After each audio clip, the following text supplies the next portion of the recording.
SCP, sécurisé, contenir, protégé. SCP-963, l'immortalital, classe Euclide. SCP-863-1 est une amulette de 13 cm ornée d'or blanc 2. L'amulette possède plusieurs diamants et un gros rubis en son centre de valeur de... Lorsque SCP-963-1 rentre en contact avec la peau d'un anthropomorphe, l'esprit du sujet est effacé et celui de Dr. Bright, un chercheur de la fondation SCP, est projeté par SCP-963-1 sur le sujet. Yo les gars, Dr. Bright est là. Si le contact direct avec la peau est supprimé, la personnalité du sujet sera revenue. Si un sujet reste en contact pendant 30 jours, ses fonctions cérébrales deviennent une copie de celles du défunt Dr. Bright. Qui es-tu? Je suis Bright. Vraiment? Moi aussi? Si 963-1 est enlevé après cette période, le sujet gardera la personnalité de Jack Bright pour toujours. SCP-963 est détenu par un opérant de classe D encore actif.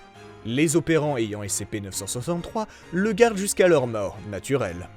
Le professeur était l'un des meilleurs dans les domaines de la génétique anormale et la modification génétique. Il a été recruté par la Fondation lors du confinement d'un autre SCP. Lors de ses recherches sur SCP-963, Dr. Bright a été tué par ce même SCP encore non identifié. Mais il est resté vivant à l'intérieur de SCP-963. Plus tard, en tant que chercheur de la Fondation, Dr. Bright a été un élément important sur le travail de plusieurs SCP, et est devenu très important dans la Fondation, mais également connu pour sa nature gênante, causant de nombreux accidents. La liste des accidents passés causés par le Dr. Bright figure dans la liste les choses que le Dr. Bright n'est pas autorisé à faire dans la Fondation. Note, le dernier porteur de SCP-963 connu, un singe. Fin du rapport. Les choses que le professeur Bright n'est pas autorisé de faire dans la Fondation. Professeur, s'il vous plaît, mémorisez ces règles et suivez-les. 71. Lorsqu'il y a un long silence gênant, cela signifie « Oh mon Dieu, qu'est-ce que vous faites ?» Et non, continuez s'il vous plaît. 229. Dr. Bright n'est plus autorisé à parcourir le C19... Oh pardon. Aucun site en criant « Quêteur en liberté ». Quêteur en liberté! Sauf qui peut! Sauf si une urgence réelle. 226. SCP-963 ne doit pas être donné comme un porte-bonheur aux nouveaux chercheurs. 288.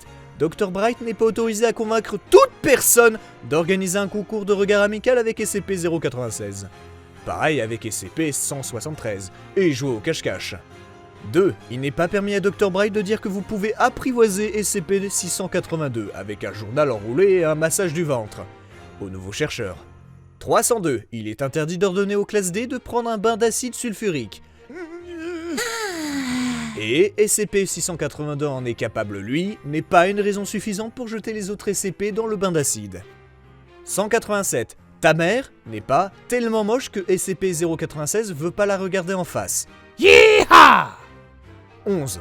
On ne fait pas de pornographie SCP pour le vendre en Allemagne.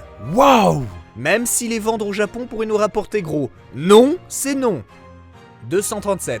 Après, Dr. Bright n'est pas autorisé de s'approcher des enfants d'au moins 30 mètres, sauf en cas d'extrême urgence. Tu veux un bonbon? L'excitation sexuelle est un cas extrêmement urgent. Signé Dr. Bright. Non, l'excitation n'est pas un cas extrêmement urgent. Pareil pour les jeunes, les ados, les sacs de joie, les petits bouts de chou ou tout autre nom que vous leur donnez. 82. C'est pour trouver que Cthulhu n'est pas une excuse valide pour jeter la boîte de Pandore au fin fond de l'océan Pacifique. En outre, ce ne sont pas des SCP. 148. SCP-963 n'est pas un joyau d'âme, et conclure un contrat avec Dr. Bright ne vous transformera pas en une magical girl. Même s'il y a les habits dans le contrat. Note, si Dr. Bright commet un acte illicite, ne vous gênez pas de l'ajouter à la liste. Conseil des 5. SCP-106, le vieil homme, classe Quêteur. SCP-106 semble être un humanoïde âgé, avec une apparence générale de décomposition avancée et recouvert d'une substance noire semblable à du mucus. Toutes les matières solides touchées par SCP-106 sera corrodées. SCP-106 semble préférer les proies humaines dans la tranche des 10-25 ans. SCP-106 neutralise ses proies et puis les emmène dans sa dimension de poche pour jouer avec. SCP-106 est très lent. Il est capable de traverser toute matière solide, et il peut aussi apparaître n'importe où avec sa dimension de poche. SCP-106 doit être contenu dans un conteneur scellé avec 40 couches d'acier revêtues de plomb. Le conteneur doit rester suspendu sur au moins 60 cm de toute surface par des supports électromagnétiques LOID. Toute corrosion observée sur une distance de moins de 200 mètres de SCP-106 doit être signalée au site de sécurité. Tout le personnel capturé par SCP-106 doit être considéré comme mort. Aucune tentative de récupération ne doit être faite en aucune circonstance.